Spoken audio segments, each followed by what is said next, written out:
എല്ലാവരെയും ഒരുപോലെ കണ്ടു. വലിയ പ്രഭാഷണമത്തെയാണ് പരിശുദ്ധ റസൂല് പറഞ്ഞത്, ജനങ്ങളെ കുല്ലുക്കും മിൻ ആദം, നിങ്ങളെല്ലാം ആദമിന്റെ സന്തതികളാണ്. വആദമു മിൻ തുറാബ്, ആദമാണെങ്കിൽ മണ്ണിന്റെ സന്തതി. അതുകൊണ്ട് ലാ ഫളല ലി അറബിയ്യിൻ അലാ അജമി, അറബിയായ മനുഷ്യന് അനറബിയായ മനുഷ്യനേക്കാൾ വ്യത്യാസമില്ല. വലാ ലി അജമിയ്യിൻ അലാ അറബി, അനറബിയായ മനുഷ്യന് അറബിയേക്കാളും വ്യത്യാസമില്ല.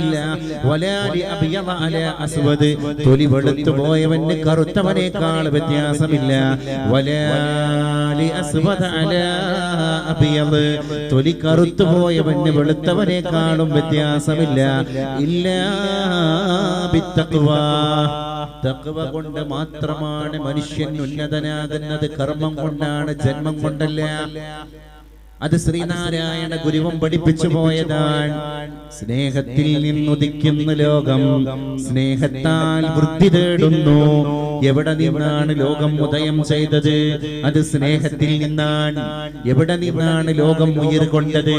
അത് പരസ്പര സഹകരണത്തിൽ നിന്നാണ്.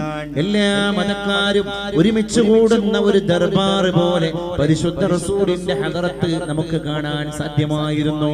അവിടെ എന്തോ ഒരു വലിയ സൗഹൃദമാണ്. അവിടെ എത്ര വലിയ മതേതര മൂല്യങ്ങളാണ്. അവിടെ എത്ര വലിയ മാനുഷികമായ സങ്കല്പങ്ങളാണ്. എല്ലാവരെയും ഒരുപോലെ കാണാനുള്ള ഒരു മനസ്സുണ്ടായിരുന്നതാണ്.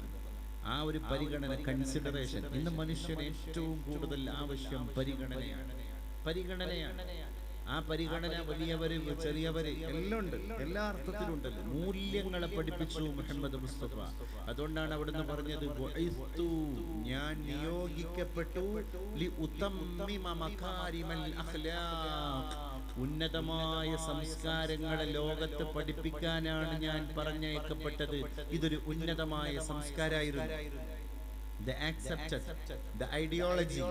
They came to Islamic belief.